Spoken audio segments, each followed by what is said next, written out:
This is Mistika. This is my sister. And I'm Haikal, her brother. I'm supposed to... I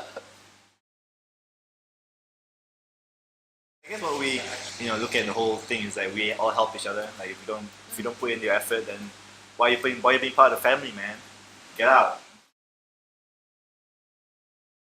Not in it's in like very subtle ways. Like even if they don't, it's like subconsciously done because that's the way your gender is supposed to be in public eyes. Things like when I say, "Oh, I want to work as this," and they're probably like, "Oh, but maybe you should be better working as this." So it's like those sort of things, but it's not out of a bad intention. It's sort of just like how the roles have already functioned in society for so long that it's become that way, and so they think that that is just normal for them to say to me. I guess being in my generation, like I know better, like I know that I can do it and I can break free of like what the expectations are of me and what people assume I'm supposed to be in my role in the society.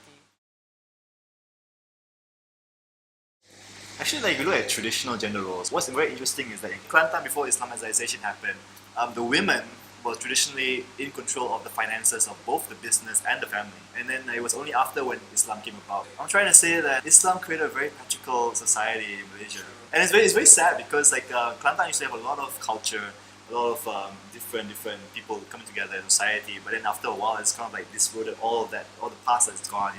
Like we don't want any Buddhist or Hinduism past in our current state. So we have to get rid of all of them. And that's pretty sad when you think about it. I guess in some ways, like for me personally, looking at my brother, the way my parents treat him and the way they treat me is very different because I'm the only girl. And it's like they love me more, not to say that, but like they're very protective. They're very protective over me more than they are over my brothers. And I've asked them about this. I've asked them like, why do you treat us differently? Because it's so obvious the way they treat us differently. And they said, oh, because you're a girl and we have to be careful with you, like the way we present you to like the society and stuff like that, and the way you go out into society. We have to be more careful with that. But the boys, they can be independent and they can do what they want because they're men and, that sort of thing. So like, for example, Haikal can like go out until whatever time he wants. He can come back whenever he wants. He doesn't have to like have any of these responsibilities. But for me, I have to like be very conscious of the things that I do. Like I have to come back on time and I have to be safe and I have to dress properly. Like they will comment about all these kind of things, like how you present yourself or like what you do or what you say. Like for Haikal, they're just like, oh, we don't really care. Like he can do whatever he wants. He can make stupid jokes on Twitter or like he can say things on YouTube and we don't care. Yeah, and like that sort of thing, they don't really care. I feel like, yeah, that's very different the way they like treat the guys in the family and the girls. Yeah, but at the same time, since I'm a guy, I have to be like I have to look up to the expectation that I have to be the imam, of the family. Imam. Yeah. Like I have to be the imam of my future family. So it's like I think I would change a few things, but not that many things because hashtag our parents raised us well. No, but like the things that we do, like for example, if we go to Toys R Us and we bring kids and there's toys for boys and toys for girls, like pink is for girls and blue is for boys, robots are for boys and building things are for boys and girls, you play with dolls and whatever. It's not that way. You can just give a toy to a kid and you don't have to say like, oh no, that's only meant for girls or like that's only meant for boys. Like you don't have to raise that kind of expectations to a child. I think that's what I would change. I wouldn't like assume that what their role is or like what their gender is in society. I would just like let them be who they are. Yeah. Oh yeah. Like when I'm driving especially.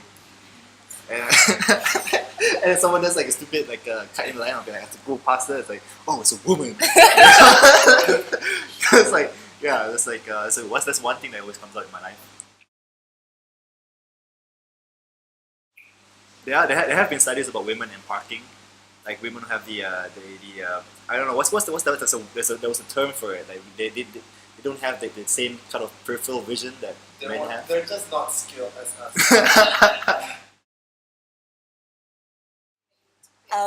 No, I pretty much had the same amount of freedom as Haikal because my parents don't really care like what we choose to study as long as we do what we like to do.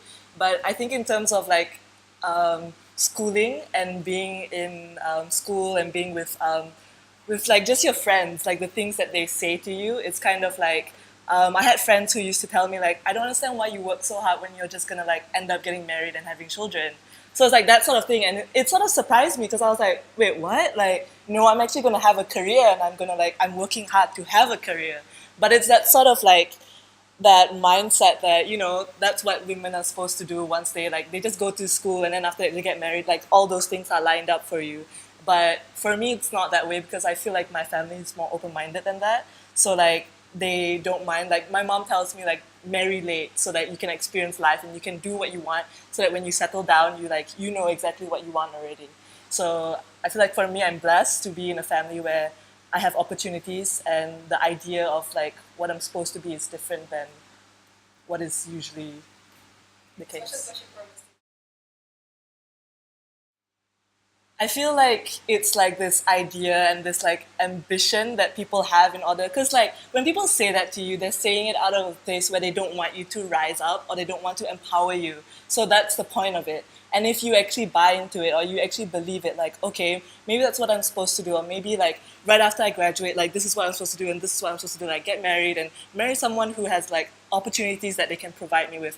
But it's not that way. Like you can create your own opportunities just as much as someone else can create them for you. And just as long as you believe that you can do that, and you believe that, for example, like the word feminism itself is like, it irks people so much because of the strength that it has behind it, because people are so strong about it and people are so like in your face about it. But in the way that it is, it's more important about the ambition and the idea behind it that people often forget. What I want to say is just believe in yourself and do what you're doing. And even if someone tells you that it's wrong or it's not right or you shouldn't be doing that, just don't care what they say, because it doesn't matter what they say at the end of the day. It's what you do that defines what happens in the future.